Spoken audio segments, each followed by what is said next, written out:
ഏറ്റവും അധികം ജനസാന്ദ്രതയുള്ള ഇന്ത്യയുടെ സാമ്പത്തിക വ്യാവസായിക തലസ്ഥാനം, മഹാരാഷ്ട്ര സംസ്ഥാനത്തിന്റെ തലസ്ഥാന നഗരം, ലോകത്തിലെ തന്നെ ഏറ്റവും വലിയ 6ാമത്തെ മെട്രോ സിറ്റി, 16ാം നൂറ്റാണ്ടിൽ പോർച്ചുഗീസുകാരാൽ ബോംബെയും എന്നും 17ാം നൂറ്റാണ്ടിൽ ബ്രിട്ടീഷുകാരുടെ ആഗമനത്തോടെ ബോംബെ എന്നും വിളിക്കപ്പെട്ട മുംബൈ നഗരം. ഞങ്ങൾ നടത്തിയ മുംബൈ യാത്രയുടെ മൊത്തം കഥ പെട്ടെന്ന് ഒന്ന് പറയാം. ഒപ്പം ഞങ്ങൾ സന്ദർശിച്ച അവിടുത്തെ പ്രധാന സ്ഥലങ്ങളും. ഹായ്, ഹലോ ഫ്രണ്ട്സ്, എല്ലാവർക്കും രമേഷ് ആൻഡ് സുരേഷ് വ്ലോഗ്സിലേക്ക് ഹാർദമായ സ്വാഗതം.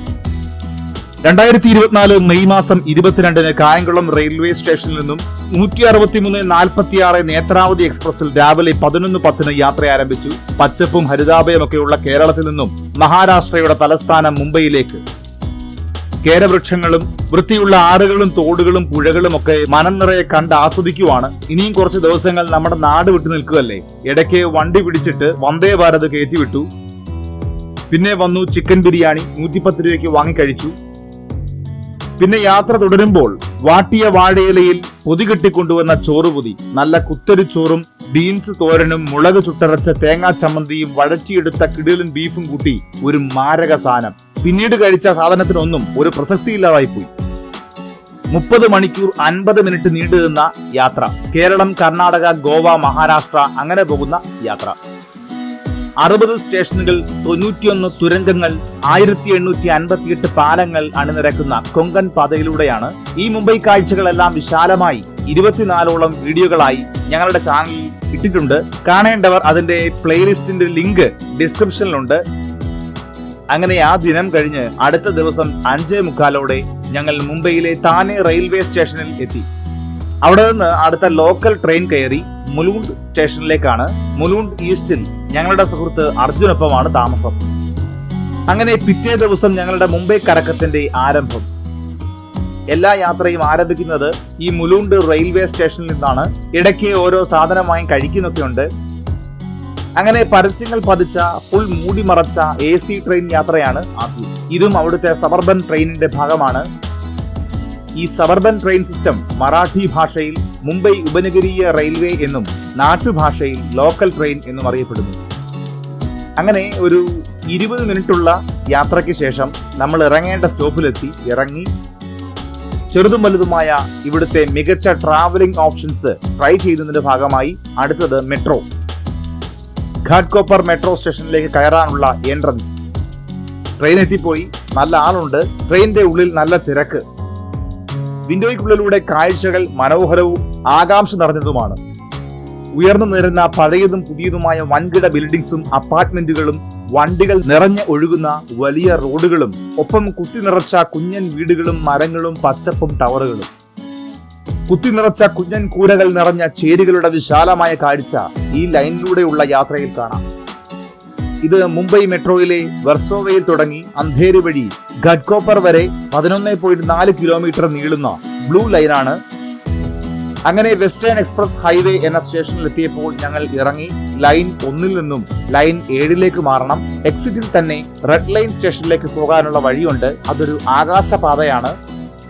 ചുറ്റിനും വികസനത്തിന്റെ നിറം പിടിച്ച കാഴ്ചകൾക്ക് നടുവിലൂടെ 2 ലൈനിലെ 2 സ്റ്റേഷനെ ബന്ധിപ്പിച്ചുകൊണ്ട് ഒരു ഭീകരൻ ആകാശ നടപ്പാലം. ഈ സ്റ്റേഷന്റെ പേര് ഗുണ്ടാവള്ളി. ഇതാണ് മുംബൈ മെട്രോയിലെ ദഹിസർ ഈസ്റ്റിൽ തുടങ്ങി ഈ ഗുണ്ടാവള്ളി വരെ 16.5 കിലോമീറ്റർ നീളത്തിലുള്ള റെഡ് ലൈൻ. ഇതിനകത്ത് തിരക്കൊന്നുമില്ല. വളരെ സുഖമായിട്ടിരുന്ന് സുഖിച്ചുള്ള യാത്ര. കാഴ്ചകൾക്ക് മാറ്റമൊന്നുമില്ല. പഴയതുപോലെ തന്നെ എല്ലായിടത്തും തിളങ്ങുന്ന ഉയർന്ന ഫ്ളാറ്റുകളും അപ്പാർട്ട്മെന്റുകളും കോർപ്പറേറ്റ് ഓഫീസുകളും ആഡംബര നഗരത്തിന്റെ കാഴ്ചകൾ, ഒപ്പം ദാരിദ്ര്യം വിളിച്ചു കാണിക്കുന്ന ചേരികളും ചേരികളിലെ കൂരകളും. അങ്ങനെ ദീർഘമേറിയ യാത്രക്കൊടുവിൽ ഞങ്ങൾ ഇറങ്ങേണ്ട രാഷ്ട്രീയ ഉദ്യാൻ മെട്രോ സ്റ്റേഷനിലെത്തി ഇറങ്ങുവാണ്. പോകേണ്ടത് സഞ്ജയ് ഗാന്ധി നാഷണൽ പാർക്കിലേക്കാണ്. അതിനുള്ളിലെ ഒരു സ്ഥലത്തേക്ക് ഓട്ടോയിൽ കൊണ്ടുപോകാമെന്ന് പറഞ്ഞ് പറ്റിച്ച് തുളുവിന് കാശടിക്കാൻ നോക്കിയയാളെ ജാവോ എന്ന് പറഞ്ഞ് വിഷ്ണു ഫയറായി. അകത്ത് കയറി ഭീകര നിരക്കുകൾ കേട്ട് ഞെട്ടിയെങ്കിലും കുറഞ്ഞ രീതിയിൽ യാത്ര തുടർന്നു. വെറും 10 രൂപ നിരക്കിൽ വനത്തിനുള്ളിലൂടെ കിലുകില പറയുന്ന ഒരു പഴഞ്ചൻ വണ്ടിയിൽ ഒരു കിലുക്കൻ ട്രിപ്പ്. ഒടുവിൽ വണ്ടി ഇറങ്ങി കൻഹേരി കേവ്സിലേക്കുള്ള ദീർഘമായ പടികൾ കയറുവാണ്. ഒരാൾക്ക് 25 രൂപ നിരക്കിൽ ടിക്കറ്റ് എടുത്ത് ഭീമാകാരമായ പാറക്കുന്നിലേക്ക്. എല്ലായിടത്തും കുരങ്ങന്മാർ. ഇനിയുമാണ് ഇവിടുത്തെ പ്രധാന കാഴ്ചകളുടെ തുടക്കം. ബൃഹത്തായ കാൻഹേരി കേവ്സ്. വലിയ ബസാൾട്ടിക് പാറയിൽ നിന്നും കൊത്തിയെടുത്ത ക്രിസ്തുവിന് മുമ്പ് ആദ്യ നൂറ്റാണ്ട് മുതൽ ക്രിസ്തുവിന് ശേഷം 10-ാം നൂറ്റാണ്ട് വരെ നീളുന്ന ചരിത്രവുമായി 150 ഗുഹകൾ. എല്ലാ ഗുഹകളിലും കട്ടിലായി ഒരു വലിയ പാറക്കഷ്ണമുണ്ട്. സ്തൂപം എന്ന് പറയുന്ന വലിയ കൽത്തൂണുകൾ ഉള്ള വലിയ ബുദ്ധക്ഷേത്ര ഹാൾ ഇവിടെയുണ്ട്.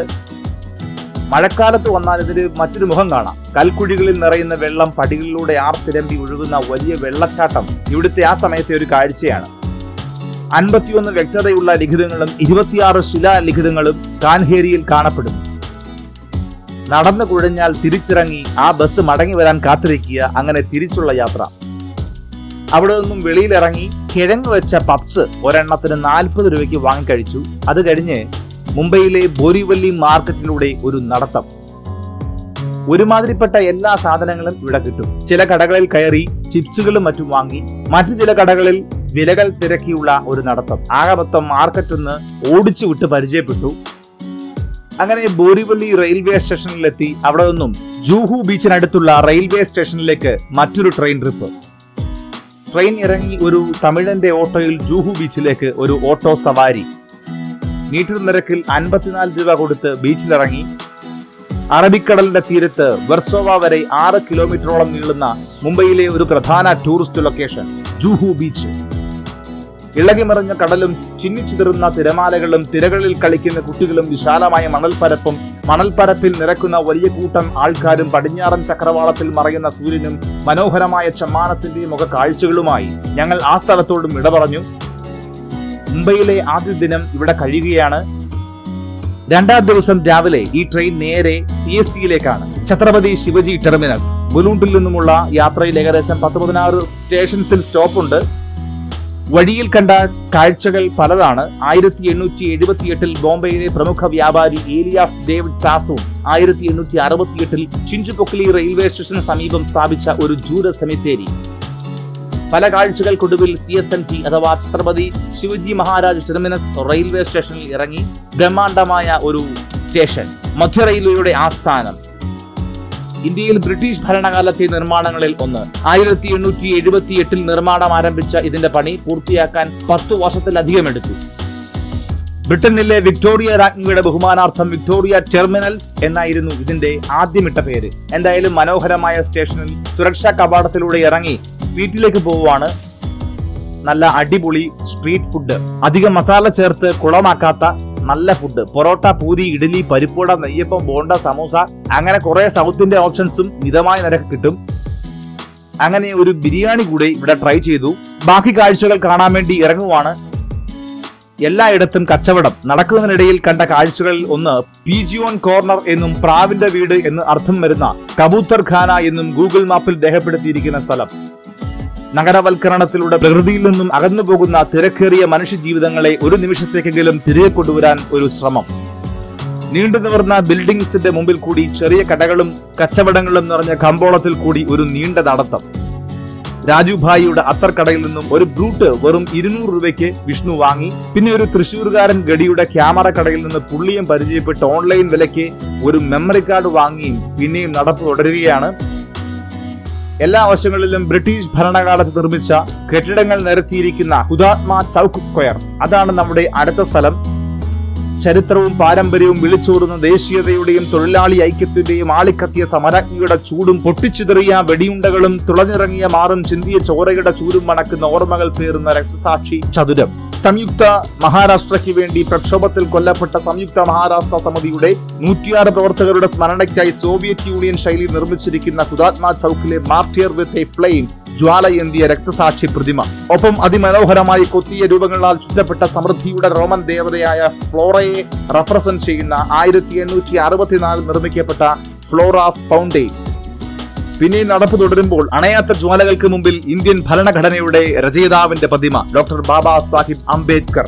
India A sovereign socialist secular democratic republic എന്ന് എഴുതിയിരിക്കുന്ന ഇന്ത്യൻ ഭരണഘടന അവിടെ തുറന്നു വച്ചിരിക്കുന്നു. കാലുകൾക്ക് വിശ്രാമം കൊടുക്കാതെ അടുത്തടുത്ത സ്ഥലങ്ങളിലേക്ക്. കൊലാബയിലെ നാഥലാൽ പരേഖ് റോഡിൽ സൈഡിൽ 125 അടിയോളം ഉയരത്തിലുള്ള ഗോപുരങ്ങളുമായി ഒരു റോമൻ കത്തോലിക്ക ഭദ്രാസനം.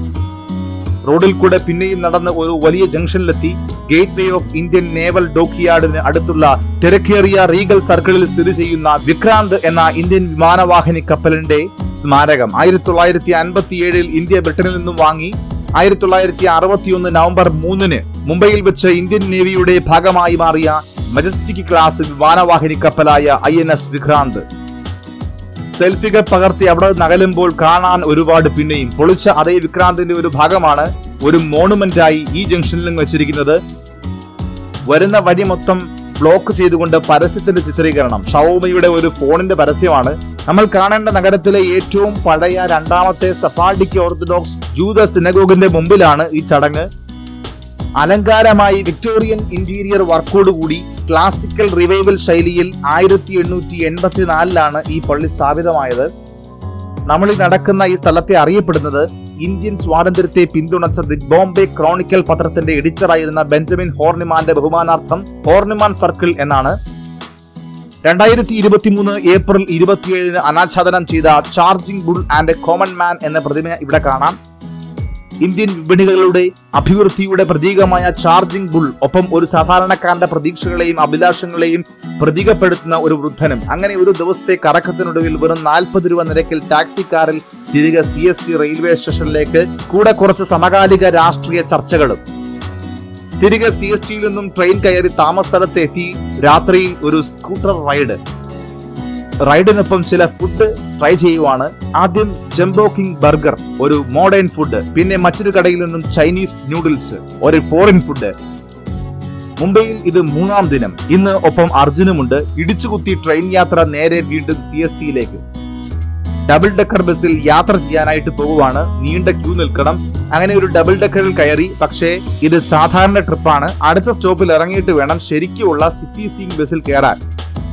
അവിടെ എത്തി കാത്തിരുന്ന് അതിൽ കയറി ആദ്യത്തെ മുൻനിരയിൽ തന്നെ സീറ്റ് പിടിച്ച് ഒരു അടിപൊളി യാത്ര. എയർ കണ്ടീഷൻ ചെയ്ത ഇലക്ട്രിക് ഡബിൾ ഡെക്കർ ബസ്സുകൾ ഉപയോഗിച്ച് സൗത്ത് മുംബൈയിലെ ഐക്കോണിക് ലാൻഡ്മാർക്കുകളുടെ ഗൈഡഡ് ബസ് ടൂർ ആണിത്. നമ്മൾ ഇതുവരെ കണ്ടതും കാണാത്തതുമായ കുറെ കാര്യങ്ങൾ കണ്ടുള്ള ഒരു യാത്ര. 3/4 മണിക്കൂർ നീണ്ട മുംബൈ ഡബിൾ ഡെക്കർ യാത്ര കഴിഞ്ഞ് ഇറങ്ങി അടുത്ത യാത്ര നേരെ ഗേറ്റ് വേ ഓഫ് ഇന്ത്യ കാണാനായിട്ടാണ്. വലിയ സെക്യൂരിറ്റി ചെക്കപ്പിലൂടെ കടന്നുപോയി അകത്തേക്ക്. എന്തോ കാര്യമായി പണി നടക്കുവാണ്. അതുകൊണ്ട് അകത്ത് കയറ്റം നടക്കൂല. എന്നാലും ചുറ്റിനും നടന്ന കാഴ്ചകൾ കാണാം. ഇന്ത്യൻ സ്വാതന്ത്ര്യത്തിന് ശേഷം 1948 അവസാന ബ്രിട്ടീഷ് സൈനികർ പോയതിന്റെ സ്മാരകം കൂടിയാണ് ഈ ഗേറ്റ് വേ. അറബിക്കടലിലേക്ക് കണ്ണുനട്ട് കടലിലും കരയിലും അത്ഭുതം വിരിയിച്ച് മുംബൈയുടെ താജ്മഹൽ. അതിന്റെ തിരുമുമ്പിൽ തന്നെയുണ്ട് ഛത്രപതി ശിവജി മഹാരാജ് സ്റ്റാച്യു. ഇതേ ഗ്രൗണ്ടിൽ ഇരുകാലുകളുമില്ലാത്ത ഒരു യുവാവിന്റെ അഭ്യാസ പ്രകടനം. അടുത്തു തന്നെ വലിയൊരു മരം, അതിൽ നിറയെ പ്രാവുകൾ പറന്നു കളിക്കുന്നു. ഇതിന്റെ ചുറ്റുപാടിൽ തന്നെയുണ്ട് സ്വാമി വിവേകാനന്ദന്റെ സ്റ്റാച്യു. മുംബൈയിൽ ഗേറ്റ് വേ ഓഫ് ഇന്ത്യ കണ്ടുകഴിഞ്ഞ് ഇറങ്ങി നടക്കുവാണ്. മുംബൈയിലേക്ക് എത്തുമ്പോൾ കാണുക ദി താജ്മഹൽ ഇന്റർ കോണ്ടിനെന്റൽ എന്ന പേരിലുള്ള പുതിയ ടവർ. ഇത് തെരുവാണ്. ഈ തെരുവാണ് പ്രേം രാംചന്ദനി മാർഗ്. ധീരനായ വ്യോമസേന പോരാളി പ്രേം രാംചന്ദനിയുടെ ത്യാഗത്തിന്റെ സ്മരണ. മറുസൈഡിൽ വിശാലമായി കിടക്കുന്ന അറബിക്കടലിന്റെ തീരത്ത് നിറയെ ബോട്ടുകൾ.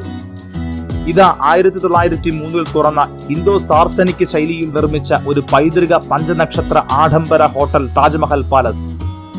മുംബൈയുടെ ചരിത്രത്തിന്റെയും സംസ്കാരത്തിന്റെയും ഹൃദയഭാഗത്ത് അവിസ്മരണീയമായ താമസം പ്രദാനം ചെയ്യുന്ന താജ്മഹൽ പാലസും താജ്മഹൽ ടവറും. അടുത്തു കണ്ട ഗോകുൽ ചായക്കടയിൽ കയറി. ഇവിടെ 21 വയസ്സ് കഴിഞ്ഞവർക്ക് നിറമുള്ള മറ്റേ വെള്ളം കൊടുക്കത്തുള്ളൂ. ഞങ്ങൾ ഫുഡ് കഴിക്കാൻ കയറിയാണ്. അതിന്റെ ഇടയ്ക്ക് ഞങ്ങൾ ഇരിക്കുന്ന ടേബിളിൽ നുരയും പതയും വരുന്ന നിറമുള്ള ആ വെള്ളം ആർക്കാണ്ടി വെട്ടി ഒഴിച്ചു വെച്ചു. കുറച്ചു നേരം കഴിഞ്ഞ് ഓംലേറ്റ് വന്നു, അത് കഴിച്ച്. അതും കഴിഞ്ഞ് ചിക്കൻ ലോലിപോപ്പ് വന്നു. അതിന്റെ ഇടയ്ക്ക് നിറമുള്ള വെള്ളം തീരുന്നുണ്ട്. ഞാനും വിഷ്ണു ഒരു 7-അപ്പും ലെമൺ സോഡയും കുടിച്ചൊതുക്കി തിരിച്ചിറങ്ങിയപ്പോഴേക്ക് നേരെ വിരുട്ടി. 100 രൂപയ്ക്ക് ഒരു കാറിൽ കയറി തിരിച്ചു പോവാണ്. ശില്പങ്ങൾ, വർണ്ണവിളക്കുകൾ, അലങ്കാരങ്ങൾ, അങ്ങനെ കുറെ രാത്രി കാഴ്ചകൾ. അങ്ങനെ ആ ദിനവും കടന്നുപോയിരിക്കുകയാണ് സുഹൃത്തുക്കളെ. അടുത്ത ദിനം ആദ്യ ട്രെയിൻ യാത്ര ദാദറിലേക്കാണ്. അവിടെ ഇറങ്ങി ഗ്രാൻഡ് റോഡ് റെയിൽവേ സ്റ്റേഷനിലേക്ക് അടുത്ത ട്രെയിൻ ട്രിപ്പ്. അങ്ങനെ അവിടെ ഇറങ്ങി. ഇവിടെ തന്നെയുണ്ട് ഗ്രാൻഡ് റോഡ് മാർക്കറ്റ്. നല്ല സാധനങ്ങളും ഉടായ്പും എല്ലാം ഇവിടെയുണ്ട്. പിന്നെ നടന്നു പോയത് അടുത്ത മാർക്കറ്റിലേക്കാണ്, ലമിംഗ്ടൺ മാർക്കറ്റ്. വൈവിധ്യമാർന്ന ഇലക്ട്രോണിക്സ്, കമ്പ്യൂട്ടർ ഭാഗങ്ങൾ, ഗാഡ്ജറ്റുകൾ എന്നിവയ്ക്ക് പേരുകേട്ട സ്ഥലം. ഗ്രാൻഡ് റോഡ് മുതൽ ഓപ്പറ ഹൗസ് വരെ വ്യാപിച്ചു കിടക്കുന്ന തെരുവായ ലാമിംഗ്ടൺ റോഡിന്റെ ഇടതുവശത്തായി നിരക്കുന്ന കടകൾ ചേരുന്നതാണ് ഈ മാർക്കറ്റ്. ലാപ്ടോപ്പുകൾ, ഡെസ്ക്ടോപ്പ് കമ്പ്യൂട്ടറുകൾ, മൊബൈൽ ഫോണുകൾ, ക്യാമറകൾ തുടങ്ങി എല്ലാം ഇവിടെ പല നിലവാരത്തിൽ കിട്ടും. അവിടെ വെച്ച് വിഷ്ണുവിന് വയറുവേദനയായി സുഹൃത്തുക്കളെ. ലാസ്റ്റ് ഡേ പ്ലാൻ പൊളിഞ്ഞിരിക്കുകയാണ്. ഫുഡ് ഇൻഫെക്ഷൻ, മരുന്ന് വാങ്ങി അന്നത്തെ ദിവസം റെസ്റ്റ്. പിറ്റേ ദിവസം രാവിലെ കുറച്ച് ദിവസത്തെ മുംബൈ കറക്കത്തിന് ശേഷം തിരികെ നാട്ടിലേക്ക് രക്ഷപ്പെട്ടോടുകയാണ്. ഈ യാത്രയിൽ നന്ദി പറയാനുള്ളത് ആദ്യം ഇത്രമേൽ കറങ്ങാൻ അവസരമൊരുക്കിയ ദൈവത്തോടും ഞങ്ങളെ പിന്തുണയ്ക്കുന്ന രക്ഷകർത്താക്കളോടും പിന്നെ ഞങ്ങളുടെ സ്റ്റേ ഒരുക്കിയ അർജുനോട്, അതിലുപരി ഞങ്ങളുടെ വീഡിയോകൾ കണ്ട് ഞങ്ങളെ ഇഷ്ടപ്പെടുന്ന, ഞങ്ങളെ സപ്പോർട്ട് ചെയ്യുന്ന നിങ്ങൾ എല്ലാവരോടുമാണ്. പോരായ്മകൾ പരിഹരിച്ച് പിന്നെയും ഞങ്ങളുടെ യാത്രകൾ തുടരുന്നു. ആ യാത്രയിൽ നിങ്ങളും ഞങ്ങളോടൊപ്പം ഉണ്ടാകും എന്ന വിശ്വാസത്തോടെ വീഡിയോ ഇവിടെ നിർത്തുന്നു. Good bye.